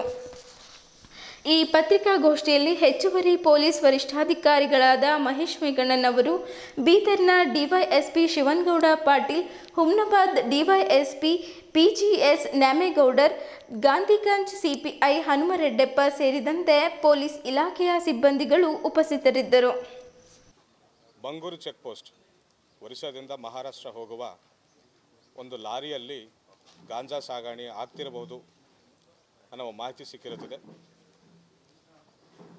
ಆ ಲಾರಿ ಒಟ್ಟಿಗೆ ಒಂದು ಎಸ್ಕಾರ್ಟ್ ವೆಹಿಕಲ್, ಅಂದರೆ ಅವರಿಗೆ ಪ್ರೊಟೆಕ್ಷನ್ಗಾಗಿ ಅಥವಾ ಅವರಿಗೆ ವಾರ್ನಿಂಗ್ ಕೊಡುವುದಕ್ಕಾಗಿ ಇನ್ನೊಂದು ವೆಹಿಕಲ್, ಇನ್ನೊಂದು ಕಾರು ಕೂಡ ಈ ಸಾಗಾಣಿಗೆ ಸಹಕರಿಸುತ್ತಾ ಈ ಲಾರಿ ಒಟ್ಟಿಗೆ ಹೋಗ್ತಾ ಇದೆ ಅನ್ನೋ ಮಾಹಿತಿ ನಮಗೆ ನಿನ್ನೆ ಬರುತ್ತದೆ. ಮಾಹಿತಿ ಬಂದ ತಕ್ಷಣ ನಾವು ನಮ್ಮ ಹಿರಿಯ ಅಧಿಕಾರಿಗಳು IG ಸಾಹೇಬರಿಗೆ ತಿಳಿಸಿ ಒಂದು ತಂಡವನ್ನು ರಚಿಸಿ ಸ್ಪಾಟ್ಗೆ ಕಳಿಸ್ಕೊಡ್ತೇವೆ ಬಂಗೂರು ಚೆಕ್ ಪೋಸ್ಟ್ಗೆ. ನಿನ್ನೆ ಈವ್ನಿಂಗ್ ಸುಮಾರು ನೈಟ್ ಟೈಮ್, ಕತ್ತಲಾದ ಮೇಲೆ ನೈಟ್ ಟೈಮ್ ನಮ್ಮ ತಂಡ ಅಲ್ಲಿ ರೈಡ್ಗೆ ವಾಚ್ ಮಾಡ್ತಿರುವಾಗ ಒಂದು ಲಾರಿ ಅನುಮಾನಾಸ್ಪದವಾಗಿ ಹೋಗ್ತಿರುವುದನ್ನು ಕಂಡುಬಂದು ಲಾರಿಯನ್ನು ತಡೆದು ನಮ್ಮವರು ಶೋಧನೆ ಮಾಡ್ತಾರೆ. ಸರ್ಚ್ ಮಾಡಿದಾಗ ಸುಮಾರು 300 ಕಿಲೋ ಗಾಂಜಾ ನಮ್ಮ ಪೊಲೀಸರಿಗೆ ಸಿಕ್ಕಿರುತ್ತದೆ. 300 ಕಿಲೋ ಗಾಂಜಾವನ್ನು ಪ್ಯಾಕ್ ಮಾಡಿ, ಪ್ರಾಪರ್ಲಿ ಪ್ರೊಫೆಷ್ನಲಿ ಪ್ಯಾಕ್ ಮಾಡಿ 300 ಕಿಲೋ ಗಾಂಜಾವನ್ನು ಒರಿಸ್ಸಾದಿಂದ ಮಹಾರಾಷ್ಟ್ರಕ್ಕೆ ಸಾಗಣೆ ಮಾಡ್ತಿರುವುದಾಗಿ ಆರೋಪಿಗಳು ತಿಳಿಸಿರುತ್ತಾರೆ ನಮಗೆ ಮಾಹಿತಿ. ಎಲ್ಲ ಗಾಂಜಾವನ್ನು ನಾವು ಅಲ್ಲೇ ವಶಪಡಿಸಿಕೊಂಡು ಪ್ರೊಸೀಜರ್ ಪ್ರಕಾರ, NDPS ಪ್ರೊಸೀಜರ್ ಪ್ರಕಾರ ಸೀಸ್ ಮಾಡಿ ಕೇಸ್ ಮಾಡಿರ್ತೇವೆ. 4 ಆರೋಪಿಗಳನ್ನು ನಾವು ವಶಕ್ಕೆ ಪಡೆದಿದ್ದೇವೆ. ಲಾರಿ ಡ್ರೈವರೊಟ್ಟಿಗೆ ಇನ್ನೊಬ್ಬರು ಲಾರಿಯಲ್ಲಿ ಸಾಗಣೆ ಮಾಡ್ತಿರುವವರು, ಅವರಿಗೆ ಪ್ರೊಟೆಕ್ಷನ್ ಆಗಿ ಇನ್ನೊಂದು ಹಿಂಬಾಲಿಸ್ಕೊಳ್ತಾ ಬರುವ ಇನ್ನೊಂದು ವೆಹಿಕಲಲ್ಲಿ ಇನ್ನೂ 2 ವಶಕ್ಕೆ ಪಡೆದಿರ್ತೇವೆ. ಹಾಗೂ ಅವರ ಮೊಬೈಲ್ಸ್ಗಳನ್ನು ಕೂಡ ಸೀಸ್ ಮಾಡಿದ್ದೇವೆ. ಸ್ವಲ್ಪ ಮಟ್ಟದ ಹಣ 9,000 ರೂಪೀಸ್ ಅವರು ಕ್ಯಾರಿ ಮಾಡ್ತಿದ್ದಾರೆ, ಅದನ್ನು ಕೂಡ ನಾವು ಪಡೆದಿದ್ದೇವೆ. ಮಹಾರಾಷ್ಟ್ರ ತಗೊಂಡು ಹೋಗಿ ಅಲ್ಲಿ ಮಾರಬೇಕನ್ನೋ ಉದ್ದೇಶದಿಂದ ಅದನ್ನು ಸಾಗಣೆ ಮಾಡ್ತಾ ಇದ್ದೇವೆ ಅಂತ ಅವರು ನಮಗೆ ತಿಳಿಸಿರುತ್ತಾರೆ. ಸೊ ಯೆಸ್ಟರ್ಡೇ ನಮ್ಮ ಇಡೀ ತಂಡ ಒಂದು ಗಾಂಜಾ ರೈಡನ್ನು ಯಶಸ್ವಿಯಾಗಿ ನಿನ್ನೆ ಮಾಡಿದ್ದಾರೆ. ಸೊ ಅದನ್ನು ನಿಮ್ಮ ಮೀಡಿಯಾ ಮುಖಾಂತರ ನಾನು ಎಷ್ಟು ಸೊ ಅರೌಂಡ್ ಒಂದು 3 ಕೋಟಿ ರೂಪಾಯಿ. ಕಲ್ಯಾಣ ಕರ್ನಾಟಕದ ಹಿಂದುಳಿದ ಜಿಲ್ಲೆಗಳಲ್ಲಿ ಒಂದಾದ ರಾಯಚೂರು ಜಿಲ್ಲೆಯಲ್ಲಿ ಏಮ್ಸ್ ಆಸ್ಪತ್ರೆ ಸ್ಥಾಪಿಸಬೇಕೆಂದು ಆಗ್ರಹಿಸಿ ಜುಲೈ 16ರಂದು ಕಲ್ಯಾಣ ಕರ್ನಾಟಕ ಭಾಗದ 7 ಜಿಲ್ಲೆಗಳಲ್ಲಿ ಹೋರಾಟ ದಿನ ಹಮ್ಮಿಕೊಳ್ಳಲಾಗುವುದೆಂದು ಏಮ್ಸ್ ಆಸ್ಪತ್ರೆ ಹೋರಾಟ ಸಮಿತಿ ಪ್ರಧಾನ ಸಂಚಾಲಕರು ರಾಯಚೂರಿನ ಡಾಕ್ಟರ್ ಬಸವರಾಜ್ ಕಳಸ್ ತಿಳಿಸಿದರು. ನಗರದ ಜಿಲ್ಲಾ ಪತ್ರಿಕಾ ಭವನದಲ್ಲಿ ಶುಕ್ರವಾರ ಸುದ್ದಿಗೋಷ್ಠಿ ಉದ್ದೇಶಿಸಿ ಮಾತನಾಡಿರುವ ಅವರು, ಪ್ರಾದೇಶಿಕ ಅಸಮತೋಲನೆ ನಿವಾರಣೆಗಾಗಿ ಡಾಕ್ಟರ್ ಡಿ.ಎಂ. ನಂಜುಂಡಪ್ಪ ವರದಿಯಲ್ಲಿ ರಾಯಚೂರಿನಲ್ಲಿ ಭಾರತೀಯ ತಂತ್ರಜ್ಞಾನ ಸಂಸ್ಥೆ ಐಐಟಿ ಸ್ಥಾಪಿಸಬೇಕೆಂಬ ಮಹತ್ವದ ಶಿಫಾರಸು ಮಾಡಲಾಗಿತ್ತು. ಆದರೆ ಅಂದಿನ ಸರ್ಕಾರ ಅನುಷ್ಠಾನದಲ್ಲಿ ತೋರಿದ ವಿಳಂಬ ನೀತಿಯನ್ನು ಖಂಡಿಸಿ ನಮ್ಮ ಹೋರಾಟ ಸಮಿತಿ ಸುದೀರ್ಘ ಹೋರಾಟ ನಡೆಸಿದ್ದಾಗೂ ರಾಜಕೀಯ ಇಚ್ಛಾಶಕ್ತಿಯ ಕೊರತೆಯೇ ಕಾರಣ ಎಂದರು. ಏಮ್ಸ್ ಆಸ್ಪತ್ರೆ ಧಾರವಾಡದ ಪಾಲಾಗಿರುವುದು ವಿಪರ್ಯಾಸ. ಇದರಿಂದ ರಾಯಚೂರು ಜಿಲ್ಲೆಗೆ ಮತ್ತು ಕಲ್ಯಾಣ ಕರ್ನಾಟಕಕ್ಕೆ ಮಾಡಿದ ಮಹಾದ್ರೋಹವಾಗಿದೆ ಎಂದು ಹೇಳಿದ್ದರು. ಐಐಟಿಗೆ ಪರ್ಯಾಯವಾಗಿ ರಾಯಚೂರಿಗೆ ಏಮ್ಸ್ ಅನ್ನು ಮಂಜೂರು ಮಾಡಬೇಕು. ಬೀದರ್ಗೆ ಐಐಟಿ ಮಂಜೂರು ಮಾಡಬೇಕು. ಕಲಬುರಗಿಗೆ ಈ ಮೊದಲೇ ಮಂಜೂರಿಯಾಗಿದ್ದ ರೈಲ್ವೆ ವಿಭಾಗೀಯ ಕಚೇರಿ ಸ್ಥಾಪಿಸಬೇಕು. ಈ ತಿಂಗಳ 23ರಂದು ಕೇಂದ್ರ ಸರ್ಕಾರ ಮಂಡಿಸಲಿರುವ ಬಜೆಟ್ನಲ್ಲಿ ಈ ಮೇಲಿನ ಘೋಷಣೆಗಳನ್ನು ಮಾಡಬೇಕೆಂದು ಡಾಕ್ಟರ್ ಬಸವರಾಜ್ ತಿಳಿಸಿದ್ದರು. ಈ ತಿಂಗಳ 22ರಂದು ಆರಂಭವಾಗಲಿರುವ ಬಜೆಟ್ ಅಧಿವೇಶನದಲ್ಲಿ ನಮ್ಮ ಕಲ್ಯಾಣ ಕರ್ನಾಟಕ ಭಾಗದ 5 ಜನ ಸಂಸದರು ಸಂಸತ್ತಿನೊಳಗೆ ಹೋರಾಟ ನಡೆಸಬೇಕು. ನಾವು ಆಗಸ್ಟ್ 6ರಿಂದ 12ರವರೆಗೆ ದೆಹಲಿಯ ಜಂತರ್ ಮಂತರ್ನಲ್ಲಿ ಪ್ರತಿಭಟನೆ ಹಮ್ಮಿಕೊಳ್ಳಲಾಗುವುದು. ಇದೇ ಸಂದರ್ಭದಲ್ಲಿ ಕೇಂದ್ರ ಗೃಹ ಸಚಿವ ಅಮಿತ್ ಶಾ ಅವರಿಗೆ ಭೇಟಿ ನೀಡಿ ನಮ್ಮ ಬೇಡಿಕೆ ಮನವರಿಕೆ ಮಾಡುವುದರ ಜೊತೆಗೆ ಈ ಹಿಂದೆ ಪ್ರಹ್ಲಾದ್ ಜೋಶಿ ಅವರು ಪದೇ ಪದೇ ಕಲ್ಯಾಣ ಕರ್ನಾಟಕ ಭಾಗಕ್ಕೆ ಬಂದಿರುವ ಎಲ್ಲ ಯೋಜನೆಗಳನ್ನು ಕೇವಲ ಧಾರವಾಡಗೆ ಕೊಂಡೊಯ್ಯುತ್ತಿರುವ ಬಗ್ಗೆ ದೂರು ಸಹ ನೀಡಲಾಗುವುದು ಎಂದರು. ಈ ಹಿಂದೆ ಜಗದೀಶ್ ಶೆಟ್ಟರ್ ಮುಖ್ಯಮಂತ್ರಿ ಇದ್ದ ಸಂದರ್ಭದಲ್ಲಿ ರಾಯಚೂರಿಗೆ ಏಮ್ಸ್ ಆಸ್ಪತ್ರೆ ಜರೂರಿ ಇದೆ ಎಂದು ತಿಳಿಸಿದ್ದರು. ಹಿಂದಿನ ಮುಖ್ಯಮಂತ್ರಿ ಬಸವರಾಜ ಬೊಮ್ಮಾಯಿ ಅವರು ಮಾತು ಕೊಟ್ಟು ತಪ್ಪಿ ನಡೆದರು.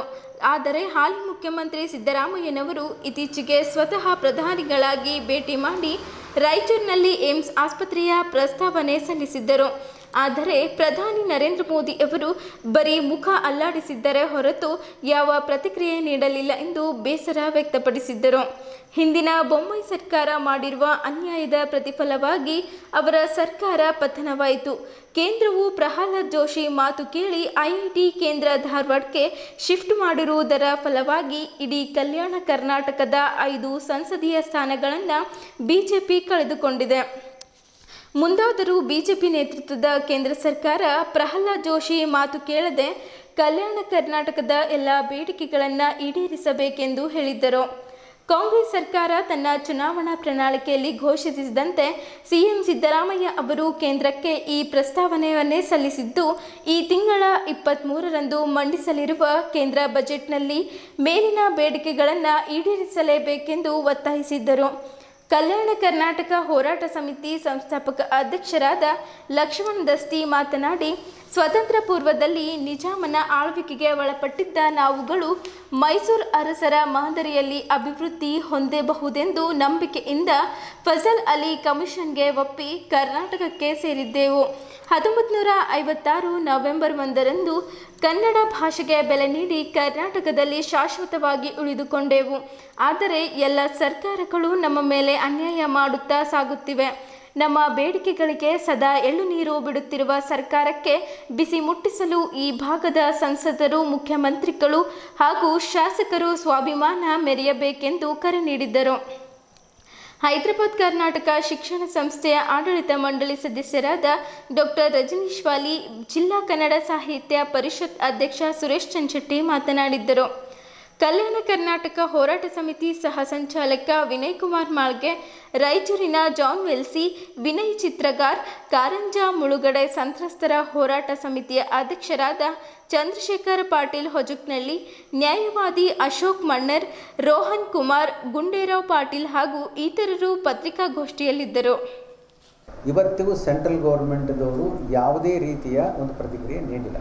ಅದಕ್ಕೋಸ್ಕರ ಕೇಂದ್ರ ಸರ್ಕಾರದ ಈ ನಡೆ, ನಿರ್ಲಕ್ಷ್ಯ ಧೋರಣೆ, ವಿಳಂಬ ನೀತಿಯನ್ನು ಖಂಡಿಸಿ ನಾವು ಈ ಬರ್ತಕ್ಕಂಥ ಜುಲೈ 16ನೇ ತಾರೀಕಿಗೆ ಎಂಟೈರ್ ಕಲ್ಯಾಣ ಕರ್ನಾಟಕದಲ್ಲಿ ಏಮ್ಸ್ಗಾಗಿ ಕೂಡಲೇ ಕೇಂದ್ರ ಸರ್ಕಾರ ವಿಳಂಬ ಮಾಡದೆ ಒಂದು ಅಧಿಸೂಚನೆಯನ್ನು ಪ್ರಕಟಿಸಬೇಕು ಅಂಥೇಳಿ ಒತ್ತಾಯ ಮಾಡಿ ಒಂದು ಪ್ರತಿಭಟನಾ ದಿನಾಚರಣೆಯನ್ನು ಆಚರಣೆ ಮಾಡ್ತಾಯಿದ್ದೀವಿ ಇಡೀ ಕಲ್ಯಾಣ ಕರ್ನಾಟಕದ 7 ಜಿಲ್ಲೆಗಳಲ್ಲಿ. ಅದರ ಅಂಗವಾಗಿಯೇ ನಾವು ಬೀದರ್, ಈ ಒಂದು ಗುಲ್ಬರ್ಗ ಮತ್ತು ಯಾದಗಿರಿ ಪ್ರವಾಸ ಹೋಗ್ತಾ ಇದ್ದೇವೆ. ಇನ್ನೂ ಒಂದು ಟೀಮ್, ನಮ್ಮ ಏಮ್ಸ್ ಹೋರಾಟ ಟೀಮ್ ಈಗಾಗಲೇ ನಿನ್ನೆ ಬಳ್ಳಾರಿಯಲ್ಲಿ ಹೊಸಪೇಟೆಯಲ್ಲಿ ಸಭೆ ಮುಗಿಸ್ಕೊಂಡು ಇವತ್ತು ಕೊಪ್ಪಳದಲ್ಲಿ ಮೀಟಿಂಗ್ ಮಾಡ್ತಾಯಿದ್ದಾರೆ. ಹೀಗೆ ಒಂದು ಟೀಮ್ಗಳಲ್ಲಿ ಇಡೀ ಎಂಟೈರ್ 7 ಜಿಲ್ಲೆಗಳಲ್ಲಿ ಪ್ರವಾಸ ಮಾಡಿ ಜುಲೈ 16ನೇ ತಾರೀಕಿಗೆ ಕಲ್ಯಾಣ ಕರ್ನಾಟಕ ಪ್ರತಿಭಟನಾ ದಿನ ಅಂತೇಳಿ ಮಾಡಿ ರಾಯಚೂರಲ್ಲಿ ತಕ್ಷಣವೇ ಬರ್ತಕ್ಕಂಥ ಬಜೆಟ್ ಇದೆ 23ನೇ ತಾರೀಕಿಗೆ, ಈ ತಿಂಗಳ 23ಕ್ಕೆ ಆ ಬಜೆಟ್ನಲ್ಲಿ ನೀವು ಘೋಷಣೆ ಮಾಡಬೇಕು ಅಂತ ಹೇಳ್ಕೊಂಡು ಒತ್ತಾಯ ಮಾಡ್ತಾಯಿದ್ದೀವಿ. ಅದರ ಅಂಗವಾಗಿ ನಾನಿಲ್ಲಿ ಬೀದರ್ ಜಿಲ್ಲೆಗೆ ಬಂದು ನಮ್ಮ ಬೀದರಿನ ಮಹಾಜನತೆ, ನಮ್ಮ ಪ್ರಗತಿಪರ ಸಂಘಟನೆಗಳು, ಕನ್ನಡ ಪರ ಸಂಘಟನೆಗಳು, ದಲಿತ ಪರ ಸಂಘಟನೆಗಳು ಮತ್ತು ಎಲ್ಲ ಬುದ್ಧಿಜೀವಿಗಳಲ್ಲಿ, ಎಲ್ಲ ಸಂಘ ಸಂಸ್ಥೆಗಳಲ್ಲಿ ನಾನು ಅಪೀಲ್ ಮಾಡ್ತಾ ಇದ್ದೇನೆ, ವಿನಂತಿ ಮಾಡ್ತಾ ಇದ್ದೇನೆ. ಇದು ರಾಯಚೂರಿಗೆ ಮಾತ್ರ ಸೀಮಿತವಾಗಿರ್ತಕ್ಕಂಥ ಬೇಡಿಕೆ ಅಲ್ಲ, ಇಡೀ ಕಲ್ಯಾಣ ಕರ್ನಾಟಕದ ಬೇಡಿಕೆ. ಏನದಲ್ಲ ನಂಜುಂಡಪ್ಪ ವರದಿಯನ್ನು ಹೇಳ್ತಾರೆ, ಕಲ್ಯಾಣ ಕರ್ನಾಟಕ ಪ್ರದೇಶದ ಬೀದರ್ಕ ನೀವು ಪಶುಸಂಗೋಪನಾ ವಿಶ್ವವಿದ್ಯಾಲಯ ಸ್ಥಾಪನೆ ಮಾಡಿರಿ, ಮೆಡಿಕಲ್ ಕಾಲೇಜ್ ಕೊಡ್ರಿ, ರಾಯಚೂರ್ಗೆ IIT ಕೊಡ್ರಿ, ಅದೇ ರೀತಿ ನೀರಾವರಿ ಯೋಜನೆಗಳಿಗೆ ಆದ್ಯತೆ ಕೊಡ್ರಿ, ಮತ್ತು ಕೇಂದ್ರದ ಏನದಲ್ಲ ಸೆಂಟ್ರಲ್ ಯೂನಿವರ್ಸಿಟಿಗಳು ಇಲ್ಲಿ ಈ ಭಾಗದಾಗ ಸ್ಥಾಪನೆ ಮಾಡಿರಿ, ಮತ್ತು ಉದ್ಯೋಗ ಸೃಷ್ಟಿ ಮಾಡೋಂಥ ಫ್ಯಾಕ್ಟ್ರಿಗಳನ್ನೂ ಸಹ ಇಲ್ಲೇ ಮಾಡಿರಿ ಅಂತೇಳಿ ಭಾಳಷ್ಟು 115 ಶಿಫಾರಸು ಮಾಡಿದರು. ಅದರಲ್ಲಿ IIT ರಾಯಚೂರು ಕೊಡಬೇಕಂತೇಳಿ ಸ್ಪಷ್ಟವಾಗಿ ನಂಜುಂಡಪ್ಪ ವರದಿಯವರು ಬರ್ದಾರ. ಆ ಸಂದರ್ಭದಲ್ಲಿ ಏನು ಮುಖ್ಯಮಂತ್ರಿ ಇದ್ದರು ಸಿದ್ದರಾಮಯ್ಯ ಅವರು, ಅವಾಗ ಕೇಂದ್ರದಲ್ಲಿನೂ BJP ಸರ್ಕಾರ ಇತ್ತು, ಈಗಲೂ BJP ಸರ್ಕಾರ ಇದೆ. IIT ಏನದಲ್ಲ 3 ಹೆಸರು ಕಳಿಸ್ರಿ ನೀವು, ಯಾವ ಜಿಲ್ಲೆಗೆ ಕೊಡಬೇಕು ನಿಮ್ಮ ಕರ್ನಾಟಕದ ಅಂಥೇಳಿ ಕೇಂದ್ರದಿಂದ ಪತ್ರ ಬರ್ತದೆ. ಇದೆಲ್ಲ ರಾಜ್ಯ ಮತ್ತು ಕೇಂದ್ರ ಸರ್ಕಾರದ ಕುತಂತ್ರಲಿಂದೇ ಆಗಿದ್ದು. ಆಲ್ರೆಡಿ ಏನದಲ್ಲ ಸರ್ಕಾರದ ವರದಿ ಅದ. ನಂಜುಂಡಪ್ಪ ವರದಿ ಅಂದ್ರೆ ರಜನೀಶ್ ವಾಲಿಯವ್ರು ಬರೆದಿದ್ದಲ್ಲ, ಸುರೇಶ್ ಚಂದ್ರಶೆಟ್ಟಿ ಬರೆದಿದ್ದಲ್ಲ, ಕರ್ನಾಟಕ ಸರ್ಕಾರದ ಮಾನ್ಯ ಮುಖ್ಯಮಂತ್ರಿ SM ಕೃಷ್ಣ ಅವರು ಏನಪ್ಪ ಆಯೋಗ ಕೂಡಿಸಿ ಅದ್ರ ಪ್ರಕಾರ ವರದಿ ಆಗಿದ್ದದ. ಆ ವರದಿ ಹೇಳ್ತದ IIT ರಾಯಚೂರು ಕೊಡ್ಬೇಕಂಥೇಳಿ.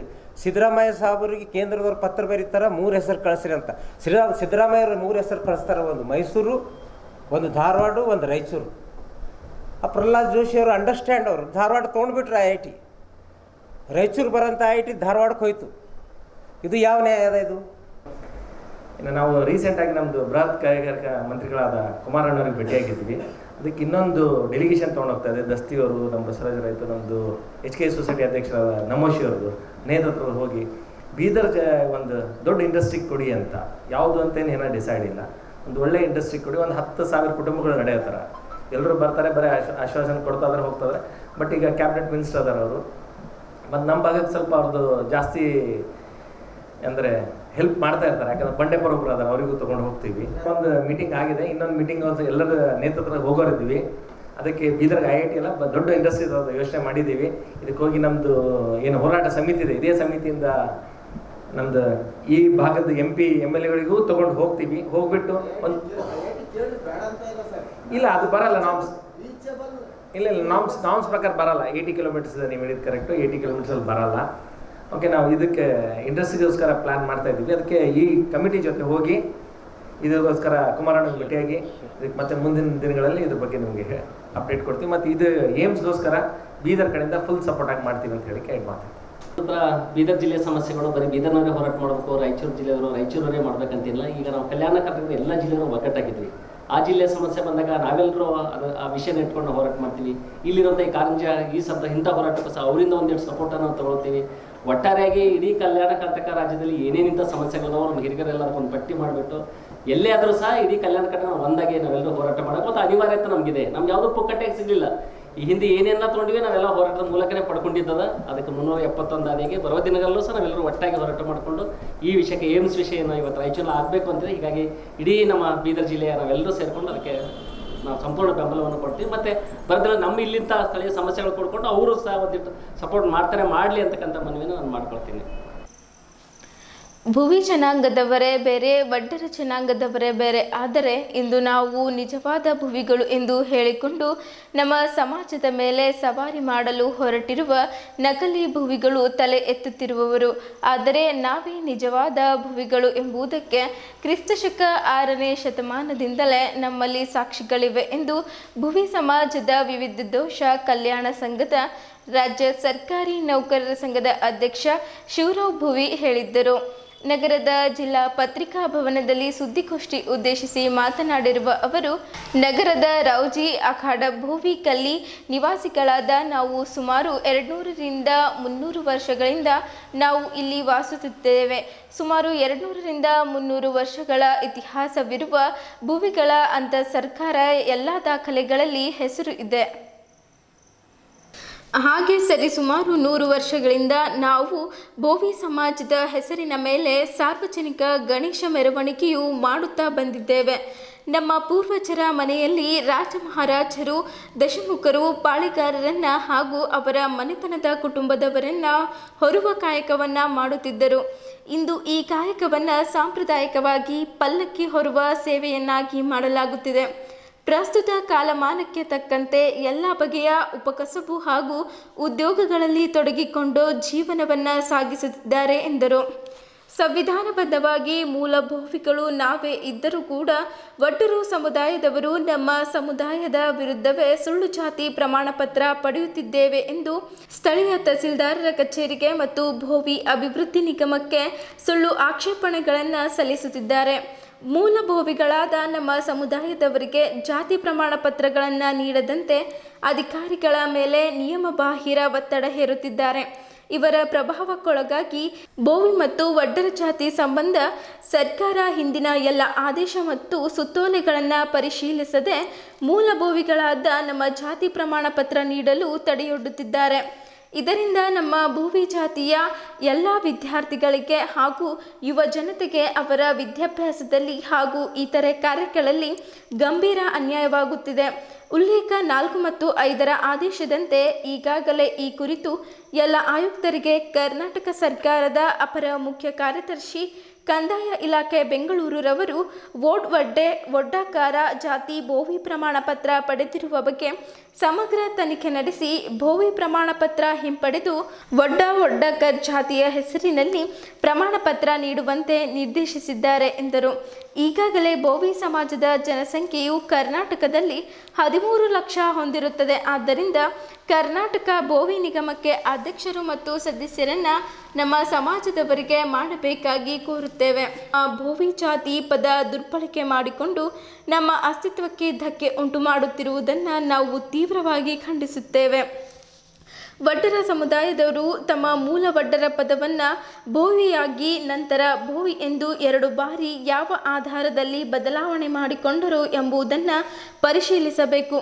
ಈ ಕುರಿತು ಸಮಗ್ರವಾಗಿ ತನಿಖೆ ಕೈಗೊಂಡು ನಿಯಮಬಾಹಿರವಾಗಿ ನಮ್ಮ ಪದ ಬಳಕೆ ಮಾಡುವುದನ್ನು ಸಂವಿಧಾನಬದ್ಧವಾಗಿರುವಂತಹ ನಮ್ಮ ಜಾತಿ ಅಸ್ತಿತ್ವಕ್ಕೆ ರಕ್ಷಣೆ ನೀಡಬೇಕೆಂದು ಆಗ್ರಹಿಸಿದ್ದರು. ಆದ್ದರಿಂದ ಸರ್ಕಾರ ನಮಗೆ ನ್ಯಾಯ ಒದಗಿಸಿಕೊಡಬೇಕೆಂದು ಕೋರಿದ್ದರು. ನಮ್ಮ ಸಮುದಾಯದವರಿಗೆ ಜಾತಿ ಪ್ರಮಾಣ ಪತ್ರ ನೀಡುವಲ್ಲಿ ತಹಸೀಲ್ ಕಾರ್ಯಾಲಯದಿಂದ ಅನಗತ್ಯ ಅಡೆತಡೆಗಳನ್ನು ಮಾಡದೆ ನಮ್ಮ ಬೋವಿ ಸಮಾಜಕ್ಕೆ ಆಗುತ್ತಿರುವ ಅನ್ಯಾಯ ಸರಿದೂಗಿಸಿ ಸಂವಿಧಾನಬದ್ಧವಾಗಿರುವಂತಹ ನಮ್ಮ ಜಾತಿ ಅಸ್ತಿತ್ವಕ್ಕೆ ರಕ್ಷಣೆ ನೀಡಬೇಕೆಂದು ಹೇಳಿದ್ದರು. ಸಂಘದ ರಾಜ್ಯಾಧ್ಯಕ್ಷ ಲಕ್ಷ್ಮಣ್ ಬೋವಿ, ಕರ್ನಾಟಕ ರಾಜ್ಯ ನೌಕರರ ಸಂಘದ ಅಧ್ಯಕ್ಷ ಶಿವರಾಮ್ ಬೋವಿ, ರಾಜ್ಯ ಕಾರ್ಯದರ್ಶಿ ಸುಭಾಷ್ ಚಂದ್ರ, ಗೌರವಾಧ್ಯಕ್ಷ ತುಳಸಿದಾಸ್ ಭೋಸ್ಲೆ, ಸಂಘದ ಜಿಲ್ಲಾಧ್ಯಕ್ಷ ಶೈಲೇಂದ್ರ ಹಿವ್ರೆ, ಉಪಾಧ್ಯಕ್ಷ ಭಗವಾನ್ ಅನಂತವಾಲ್, ಗಣೇಶ್ ಭೋಸ್ಲೆ, ಕಾರ್ಯದರ್ಶಿ ಸಂದೀಪ್ ಹಿವ್ರೆ, ನರೇಂದ್ರ ಹಿವ್ರೆ, ಖಜಾಂಚಿ ಸುನೀಲ್ ಹಿವ್ರೆ, ಪ್ರಮುಖರಾದ ಆನಂದ್ ಕೋಮಟ್ಕರ್, ಉಮೇಶ್ ಕೋಮಟ್ಕರ್, ಸುನೀಲ್, ಪ್ರವೀಣ್ ಸೇರಿದಂತೆ ಇನ್ನಿತರರು ಪತ್ರಿಕಾಗೋಷ್ಠಿಯಲ್ಲಿ ಉಪಸ್ಥಿತರಿದ್ದರು. ಮೂಲ ಭೋಯಿಗಳು ನಾವಾಗಿದ್ದೇವೆ. ಬೀದರ್ನಲ್ಲಿ ಸುಮಾರು ಬೀದರ್ನಲ್ಲಿ ನಾವು ಸುಮಾರು 200-300 ವರ್ಷಗಳಿಂದ ಇಲ್ಲಿ ವಾಸವಿದ್ದೇವೆ. ಭೋಯಿಗದ್ದೆ ಅಂತೇಳಿ ಇಲ್ಲಿ ಸುಮಾರು 200-300 ವರ್ಷಗಳ ದಾಖಲೆ ಇಲ್ಲಿ ಸರ್ಕಾರಿ ದಾಖಲೆ ಸಿಗುತ್ತದೆ ನಿಮಗೆ. ಮತ್ತು ಸುಮಾರು 100 ವರ್ಷಗಳಿಂದ ನಾವು ಇಲ್ಲಿ ಸಾರ್ವಜನಿಕ ಗಣೇಶೋತ್ಸವವನ್ನು ಮಾಡಿಕೊಳ್ಳುತ್ತಾ ಬಂದಿದ್ದೇವೆ. ಭೋಯಿ ಪದ ಅಂತೇಳಿ ನಾವು ಅದನ್ನೇ ಬಳಸ್ತಾ ಇದ್ದೇವೆ. ಭೋಯಿಗದ್ದೆ, ಭೋಯಿ ಪದ ಇದನ್ನು ಬಿಟ್ಟು ನಾವು ಯಾವುದೂ ಬಳಸಿಲ್ಲ. ಇದು ಸುಮಾರು ಕಾಲಾಂತರದಿಂದ ಇದನ್ನೇ ಬಳಸ್ತಾ ಬಂದಿದ್ದೇವೆ. ಅದಕ್ಕಾಗಿ ನಾವೇ ಮೂಲ ಭೋಯಿಗಳಾಗಿದ್ದು ನಮ್ಮ ಪದವನ್ನು ಅವರು ಬಳಸುತ್ತಿದ್ದಾರೆ. ಇದನ್ನು ಖಂಡಿಸಿ ನಾವು ಇವತ್ತು ತಹಸೀಲ್ದಾರ್ ಮತ್ತು ಜಿಲ್ಲಾಧಿಕಾರಿಗಳಿಗೆ ಮನವಿ ಸಲ್ಲಿಸಿದ್ದೇವೆ. ಅದಕ್ಕೆ ಸರ್ಕಾರ ಈ ಮುಖಾಂತರ ನಾನು ಇದು ಮಾಡ್ತಾ ಇದ್ದೀನಿ, ಮನವಿ ಮಾಡ್ತಾ ಇದ್ದೀನಿ. ಈ ತಕ್ಷಣವೇ ಇದನ್ನು ಸುಮಾರು ಸರ್ಕಾರ ಆದೇಶ ಮಾಡಿದೆ ಮತ್ತು ಸೆಕ್ರೆಟರಿಯೇಟ್ ಆದೇಶ ಮಾಡಿದೆ, DC ಅವರು ಬರೆದು ಕೊಟ್ಟಿದ್ದಾರೆ, ಉಗ್ರಪ್ಪ ವರದಿ ರೆಫರೆನ್ಸ್ ಹಾಕಿದ್ದಾರೆ. ಇದೆಲ್ಲ ಆದಾಗ್ಯೂ ಸಹಿತ ಎಲ್ಲೋ ಒಂದು ಅವ್ರು ಏನು ಮಾಡ್ತಾ ಇದ್ದಾರೆ, ಬೋವಿ ಮಠ, ಬೋವಿ ಪೀಠ ಇನ್ನಾಗ ನಾವು ಅವರಿಗೆ ಒಡ್ಡನ್ನು ಬಳಸ್ಕೊಂಡು ನಾವು ಯಾವುದು ಏನಿಲ್ಲ, ನಾವು ಯಾವ್ದು ಇದು ಮಾಡ್ತಾ ಇದ್ದೀವಿ. ಅದು ವಿನಾಕಾರಣ ಬೋವಿ ಒಡ್ಡರನ್ನು ಎರಡೂ ಜಾತಿ ಒಂದೇ ಒಂದು ಇದರಲ್ಲಿ ಬರಲ್ಲ. ಬೋವಿನೇ ಬೇರೆ, ಒಡ್ಡರೇ ಬೇರೆ. ಅದಕ್ಕೆ ದಯಮಾಡಿ ನಾನು ಈ ವೇದಿಕೆ ಮೂಲಕ ನಾನು ಮನವಿ ಮಾಡ್ತೀನಿ. ಮತ್ತು ಮಠದ ಸ್ವಾಮೀಜಿಗಳಲ್ಲಿ, ಅವರು ಒಡ್ಡರ ಸ್ವಾಮೀಜಿಗಳಲ್ಲಿನೂ ನಾನು ಮನವಿ ಮಾಡ್ತೀನಿ, ದಯಮಾಡಿ ನಮಗೆ ಅನ್ಯಾಯ ಆಗದಂತೆ ತಾವು ಕೂಡ ಮಧ್ಯಸ್ಥಿಕೆ ವಹಿಸಿ ಸರ್ಕಾರದ ನೇತೃತ್ವದಲ್ಲಿ ಇದನ್ನು ಏನು ಮಾಡ್ತಾರೋ ಗೊತ್ತಿಲ್ಲ. ನಮಗೆ ಸರ್ಟಿಫಿಕೇಟ್ ಸಿಗಬೇಕು, ನಮಗೆ ಸರ್ಕಾರಿ ಸೌಲಭ್ಯಗಳು ಸಿಗಬೇಕು, ಅದಷ್ಟೇ ನಮ್ಮ ಮನವಿ. ಅದು ಏನಾದರೂ ಸಿಗದೇ ಇದ್ದಲ್ಲಿ ನಾವು ಹಂತವಾಗಿ ಇವತ್ತು ಬೀದರ್ನಿಂದ ಪ್ರಾರಂಭ ಮಾಡಿದ್ವಿ, ಮತ್ತೆ ಬಾಗಲಕೋಟೆ ಮಾಡ್ತೀವಿ, ಬಿಜಾಪುರ ಮಾಡ್ತೀವಿ. ಅಖಿಲ ಕರ್ನಾಟಕ ಎಲ್ಲ ಜಿಲ್ಲೆಗಳಲ್ಲಿ ನಾವು ಹೋರಾಟವನ್ನು ಹಮ್ಮಿಕೊಂಡು ಕೊನೆಗೆ ಒಂದು ಫ್ರೀಡಮ್ ಪಾರ್ಕಿಂಗ್ ತನಕ ನಾವು ಹೋರಾಟವನ್ನು ಮಾಡಬೇಕಂತಕ್ಕಂಥ ಉದ್ದೇಶ ಇಟ್ಕೊಂಡಿದ್ದೀವಿ. ದಯಮಾಡಿ ಇದನ್ನು ಸರ್ಕಾರ ತೀಕ್ಷ್ಣವಾಗಿ ಯಾವುದೇ ಎರಡೂ ಸಮುದಾಯಕ್ಕೆ ತೊಂದರೆ ಆಗದಂತೆ ಇದನ್ನು ಮಧ್ಯಸ್ಥಿಕೆ ವಹಿಸಿ ಪರಿಶೀಲನೆ ಮಾಡಿ ನಮಗೆ ನ್ಯಾಯ ಕೊಡ್ತೀವಿ ಅಂತಕ್ಕಂಥ ಮಾತನ್ನು ಮಾನ್ಯ ಮುಖ್ಯಮಂತ್ರಿ, ಜಿಲ್ಲಾಧಿಕಾರಿಗಳ ಮುಖಾಂತರ, ತಹಸೀಲ್ದಾರ್ ಸಾಹೇಬರ ಮುಖಾಂತರ ಮತ್ತು ಎಲ್ಲ ಪತ್ರಿಕಾ ಮಾಧ್ಯಮದವರಲ್ಲಿ ಮನವಿ ಮಾಡ್ತಾ ಇದ್ದೀನಿ. ಇದನ್ನು ದಯಮಾಡಿ ಒಂದು ಸಮುದಾಯವನ್ನು ಅನ್ಯಾಯ ಆಗದಂತೆ ನಮ್ಮ ಸಮುದಾಯವನ್ನು ಉಳಿಸಿರಿ, ಬೆಳೆಸಿರಿ ಅಂತಕ್ಕಂಥದ್ದು. ನಿಜವಾಗ್ಲೂ ನಾನು ಹೇಳ್ಬೇಕಾದ್ರೆ ನಮ್ಮ ಒಂದು ಇದು ಸಮುದಾಯದ ಬಗ್ಗೆ ಎತ್ತಿಡಿದವರು KB ಶಾಣಪ್ಪ. ನಾವು ನಿಜವಾದ ಭೋಯಿಗಳೆಂದೇ ಭೋವಿ ಜಾತಿಯನ್ನು ನಮಿಸುತ್ತೇವೆ, ಬೇರೆ ಜಾತಿಗೆ ಕನ್ವರ್ಟ್ ಆಗಿಲ್ಲ. ನಾವು ಒಡ್ರ ಜನಾಂಗದವ್ರಿಗೆ ನಾವು ಹೋಗಿ ಕನ್ವರ್ಟ್ ಆಗಿಲ್ಲ, ಅವ್ರು ಬಂದು ನಮ್ಮಲ್ಲಿ ಕನ್ವರ್ಟ್ ಆಗಿಲ್ಲ. ಪರ್ಯಾಪದ ಅಂತ ಸರ್ಕಾರದಿಂದ ಒಂದು ಆದೇಶ ಹೊರಡಿಸಿದ್ದಾರೆ, ಭೋವಿ ಜಾತಿಯ ಪರ್ಯಾಪದ ಅಂತ ಆದೇಶ ಹೊರಡಿಸಿದ್ದಾರೆ. ಭೋವಿ ಬೇರೆ ಮತ್ತು ಒಡ್ಡ ಜನಾಂಗ ಬೇರೆ, ಅವರ ವೃತ್ತಿನೂ ಬೇರೆ. ಜಾತಿ ಬರ್ತಕ್ಕಂಥದ್ದು ವೃತ್ತಿ ಮೇಲೆ ಮಾತ್ರ, ಅವರವರು ಮಾಡ್ತಕ್ಕಂಥ ಕೆಲಸದ ಮೇಲೆ ಬರ್ತಕ್ಕಂಥ ನಮ್ಮ ಜಾತಿ. ಆದರೆ ಅವರು ಕಲ್ಲು ಹೊಡೆಯುವುದು, ಮಣ್ಣು ಸಾಗಿಸೋದು ಅಥವಾ ಕೋಟೆ ಕಟ್ಟೋದು, ಅವರು ಕೋಟೆ ಕಟ್ತಿರೋ ನಾವು ರಾಜನನ್ನು ಹೊತ್ಕೊಂಡು ತಿರುಗಾಡ್ತಿದ್ವಿ. ಅದೇ ಎಲ್ಲಿ ರಾಜನ ಮನೆತನದಲ್ಲಿ ಇರೋರು ನಾವೆಲ್ಲ. ಅವರು ಸುತ್ತ ಕೋಟೆ ಕಟ್ತಿರು, ನಾವು ರಾಜನನ್ನು ಹೊತ್ಕೊಂಡು ತಿರುಗಾಡ್ತಿದ್ವಿ. ಕುಟುಂಬದ ಸದಸ್ಯರು, ಮುಖಂಡರು ಹಾಗೂ ಕಾರ್ಯಕರ್ತರು ಸೇರಿದಂತೆ ನೂರಾರು ಅಭಿಮಾನಿಗಳ ಜೊತೆಗೆ ರಸ್ತೆ ಮೂಲಕ ಶಿರಡಿ ಸಾಯಿಬಾಬಾ ಮಂದಿರಕ್ಕೆ ತೆರಳಿ ಪೂಜೆ ಅರ್ಚನೆ ನೆರವೇರಿಸಿದ್ದರು. ಔರದ್ಬಿ ವಿಧಾನಸಭಾ ಕ್ಷೇತ್ರದಲ್ಲಿ ಉತ್ತಮ ಮಳೆಯಾಗಿ ರೈತರ ಬದುಕು ಹಸನಾಗಲೆಂದು ಪ್ರಾರ್ಥಿಸಿದ್ದರು. ಬಳಿಕ ಮಾತನಾಡಿದ ಅವರು, ಸಂತ ಶ್ರೀ ಸಾಯಿಬಾಬಾ ಅನೇಕ ಪವಾಡಗಳನ್ನು ಮಾಡಿದ ಮಹಾಪುರುಷರು. ಜೀವನದಲ್ಲಿ ಎಷ್ಟೇ ಕಷ್ಟಗಳು ಬಂದರೂ ಸಾಯಿಬಾಬರ ಸನ್ನಿಧಾನಕ್ಕೆ ಭೇಟಿ ನೀಡಿದ್ದರೆ ದೂರವಾಗುತ್ತವೆ ಎನ್ನುವ ಪ್ರತೀತಿ ಇದೆ. ಸಾಯಿಬಾಬಾ ದರ್ಶನದಿಂದ ಜೀವನ ಸುಖಮಯವಾಗುತ್ತದೆ ಎಂಬ ನಂಬಿಕೆ ಇದೆ. ಈ ಕಾರಣಕ್ಕಾಗಿಯೇ ಪ್ರತಿದಿನ ಲಕ್ಷಾಂತರ ಭಕ್ತರು ಶಿರಡಿ ಧಾಮಕ್ಕೆ ಭೇಟಿ ನೀಡಿ ಪುನೀತರಾಗುತ್ತಾರೆ ಎಂದರು. ನಾನು ಕೂಡ ಪ್ರತಿ ವರ್ಷ ಪಕ್ಷದ ಮುಖಂಡರು ಮತ್ತು ಕಾರ್ಯಕರ್ತರ ಜೊತೆಗೆ ಶಿರಡಿಗೆ ಭೇಟಿ ನೀಡಿ ಸಾಯಿಬಾಬರ ದರ್ಶನ ಪಡೆಯುತ್ತೇನೆ. ಈ ವರ್ಷವೂ ನೂರಾರು ಕಾರ್ಯಕರ್ತರೊಡನೆ ಆಗಮಿಸಿ ಸಾಯಿಬಾಬರ ದರ್ಶನ ಪಡೆದಿದ್ದು, ನಾಡಿನ ಒಳಿತಿಗಾಗಿ, ರೈತರ ಸಮೃದ್ಧಿಗಾಗಿ ಪ್ರಾರ್ಥನೆ ಸಲ್ಲಿಸಲಾಗಿದೆ ಎಂದು ಹೇಳಿದ್ದರು. ಕೈಯಾರೆ ಊಟ ಬಡಿಸಿದ ಶಾಸಕರು ಸಾಯಿಬಾಬಾ ದೇವಸ್ಥಾನದ ಪ್ರಸಾದ ನಿಲಯದಲ್ಲಿ ಶಾಸಕರಾದ ಪ್ರಭು ಚವ್ಹಾಣ್ ಅವರು ಭಕ್ತಾದಿಗಳಿಗೆ ತಮ್ಮ ಕೈಯಿಂದ ಊಟ ಬಡಿಸಿ ಗಮನ ಸೆಳೆದರು. ಸಾಯಿಬಾಬಾ ಸಂಸ್ಥಾನ ಟ್ರಸ್ಟ್ ಸಿಇಒ ಗೋರಕ್ಷ ಗಡಲೀಕರ್, ಮುಖಂಡರಾದ ವಸಂತ್ ಬಿರಾದರ್, ಸತೀಶ್ ಪಾಟೀಲ್, ದೋಡಿಬಾ ನರೋಟೆ, ಮಾರುತಿ ಚವ್ಹಾಣ್, ಶಿವರಾಮ್ ಪಾಟೀಲ್ ಮುಗುನಾಳ್, ಸುರೇಶ್ ಭೋಸ್ಲೆ, ರಾಮಶೆಟ್ಟಿ ಪನ್ನಾಳೆ, ಸಚಿನ್ ರಾಥೋಡ್, ಕಿರಣ್ ಪಾಟೀಲ್, ಅರಹನ್ ಸಾವಳೆ, ಬಸವರಾಜ್ ಪಾಟೀಲ್, ಗಿರೀಶ್ ಒಡೆಯರ್, ಶಿವರಾಜ್ ಅಲ್ಮಾಜೆ, ಅಶೋಕ್ ಅಲ್ಮಾಜೆ, ಶೇಷರಾವ್ ಕೋಳಿ, ಮಲ್ಲಪ್ಪ ದಾನ, ಖಂಡೋಬಾ ಕರಡ್ಗೆ, ಪ್ರಕಾಶ್ ಮೈತ್ರೆ, ಪ್ರತೀಕ್ ಚೌಹಾಣ್ ಸೇರಿದಂತೆ ಇತರರಿದ್ದರು. ಮಾಜಿ ಸಚಿವರು ಹಾಗೂ ಔರದ್ ಶಾಸಕರಾದ ಪ್ರಭು ಪಿ ಚವ್ಹಾಣ್ ಅವರು ಜುಲೈ 13ರಂದು ಮಹಾರಾಷ್ಟ್ರದ ರಾಜ್ಯದ ಶಿರಡಿಯಲ್ಲಿರುವ ಶ್ರೀ ಸಾಯಿಬಾಬಾ ದರ್ಶನಕ್ಕೆ ಭೇಟಿ ನೀಡಿ ದರ್ಶನ ಪಡೆದರು. ಬೀದರ್ ನಗರದ ಗುಂಪಾ ರಸ್ತೆಯಲ್ಲಿರುವ ಗಣೇಶ್ ನಗರದಲ್ಲಿ ಶ್ರೀ ಗಣೇಶ್ ನಗರ ಸ್ನೇಹ ಸಂಘದ 10ನೇ ವಾರ್ಷಿಕೋತ್ಸವ ಹಮ್ಮಿಕೊಳ್ಳಲಾಯಿತು. ಈ ಕಾರ್ಯಕ್ರಮವನ್ನು ಪೂಜ್ಯ ಗುರುಗಳಾದ ನಾಗಯ್ಯ ಸ್ವಾಮಿ ಅವರು ಬಸವಣ್ಣನವರ ಭಾವಚಿತ್ರಕ್ಕೆ ಪೂಜೆ ಸಲ್ಲಿಸುವ ಮೂಲಕ ಕಾರ್ಯಕ್ರಮವನ್ನು ಉದ್ಘಾಟಿಸಿದರು. ಮುಖ್ಯ ಅತಿಥಿಗಳಾಗಿ ಆಗಮಿಸಿದ ನಗರಸಭೆ ಸದಸ್ಯರಾದ ಪ್ರಭು ಶೆಟ್ಟಿ ಕುಂಬರ್ವಾಡ ಅವರಿಗೆ ಬಡಾವಣೆಯ ಸಮಸ್ಯೆಗಳಾದ ಸಿಸಿ ರಸ್ತೆ ಹಾಗೂ ವಿದ್ಯುತ್ನ ಸಮಸ್ಯೆಯನ್ನು ತಿಳಿಸಿದ್ದರು. ಸಮಸ್ಯೆಗೆ ಸ್ಪಂದಿಸಿದ ನಗರಸಭೆಯ ಸದಸ್ಯರು ಮುಂದಿನ ದಿನಗಳಲ್ಲಿ ತಮ್ಮ ಬೇಡಿಕೆಯನ್ನು ಈಡೇರಿಸುವುದಾಗಿ ತಿಳಿಸಿದ್ದರು. ಈ ಸಂದರ್ಭದಲ್ಲಿ ಧನ್ರಾಜ್ ಹಂಗರ್ಗಿ, ಸೂರ್ಯಕಾಂತ್ ಯದ್ಲಾಪುರ್ ಅವರು ಪ್ರಾಸ್ತಾವಿಕವಾಗಿ ಮತ್ತು ನಿರೂಪಣೆಯನ್ನು ಮಾಡಿದ್ದರು.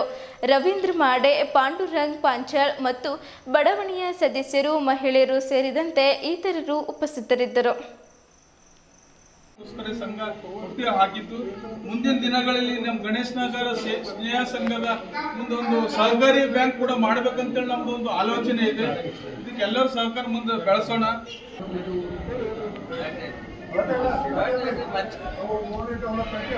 ಸಮಾಜದ ಒಂದು ಕೆಲಸ ಆಗ್ಬೇಕಾಯ್ತು, ಏನಾದ್ರೂ ಒಂದು ವರ್ಕ್ ಆಗ್ಬೇಕಾಯ್ತು, ಒಂದು ಯೂನಿಟಿ ಬೇಕಾಯ್ತು. ಹಿಂದಕ್ಕೆ ಹಳ್ಳಿಯಾಗ ಹೇಳ್ತಾರೆ, ತಾಯಿ ಮಲಿ ಕುಣಿಸ್ಬೇಕಾದ್ರೂ ಕೂಡ ಮಗು ಅಳ್ಬೇಕಾಗ್ತದೆ. ಮಾನ್ಯರು ಬಂದಾರ, ಅವ್ರು ಏನಾರ ಕೆಲಸ ಮಾಡ್ಬೇಕಾದ್ರೂ ನಾವು ಅಳ್ಬೇಕಾಯ್ತು. ಅವ್ರ ಮುಂದೆ ಅವ್ರ ಮನವಿ ಮಾಡ್ಬೇಕಾಯ್ತು, ಅವ್ರ ರಿಕ್ವೆಸ್ಟ್ ಮಾಡ್ಬೇಕಾಯ್ತು. ತಾವೆಲ್ಲ ಬುದ್ಧಿಜೀವಿಗಳಿದ್ರಿ, ಮತ್ತೆ ನೀವು ಉಪಾಧ್ಯಕ್ಷರಿದ್ರಿ. ನಮ್ಗೆ ಅಲ್ಲಿದಾಗ ನೋಡ್ಬೇಕು, ನಾವು ಒಂದು 10 ನಿಮಿಷ ನೀವು ಮುಸ್ಲಿಂ ಏರಿಯಾದಾಗ ಹೋಗಿ ನೋಡ್ರಿ. ನಮ್ಮ 10% ಟ್ಯಾಕ್ಸ್ ಕಟ್ಟಲ್ಲ. ನಾವು ಇಷ್ಟು ಟ್ಯಾಕ್ಸ್ ಕಡಿಮೆ ಕೂಡ ನಾವು ಇದೆಲ್ಲ ಕೆಸರು ಹತ್ತಿರ್ತೀವಿ. ನಮ್ಮ ಮಕ್ಕಳೆಲ್ಲ ಆಟ ಆಡ್ಬೇಕಾದ್ರೆ ಕೆಸರಾಗದ. ಇದು ನಿಮ್ಮ ಕಣ್ಣು ತುಂಬ ಬರಲಿ. ನೀವು ಯಾರೂ ಅಲ್ಲ, ನೀವು ನಮ್ಮ ಮಕ್ಕಳು ಇಲ್ಲ, ನಿಮ್ಮ ಮಕ್ಕಳು ಬಂದು ಇಲ್ಲೇ ಆಡೋದು ಅಂತ ತಿಳಿದು ನಮ್ಮದು ಹೆಣ್ಮಕ್ಳದ್ದು ಕೆಲಸ ಈಸಿ ಮಾಡ್ಕೊಡ್ರಿ. ಮತ್ತು ಕಸದ ಗಾಡಿ ಅಲ್ಲಿ ಯಾವ ರೀತಿ ಹೊಂಟವ, ನೀರು ಯಾವ ರೀತಿ, ನಮ್ಮ ಹಬ್ಬ ಇದ್ದಿದ್ರೆ ನೀರು ಬರೋದು. ನಮ್ಮ ಹಬ್ಬ ಇದ್ದಿದ್ದನ್ನೇ ಬರೋದು. ಮುಸ್ಲಿಂ ಹಬ್ಬ ಇದ್ದಿದ್ದಿನ 3 ದಿನ ನೀರು ಚಾಲನೆ ಇರ್ತಾವ.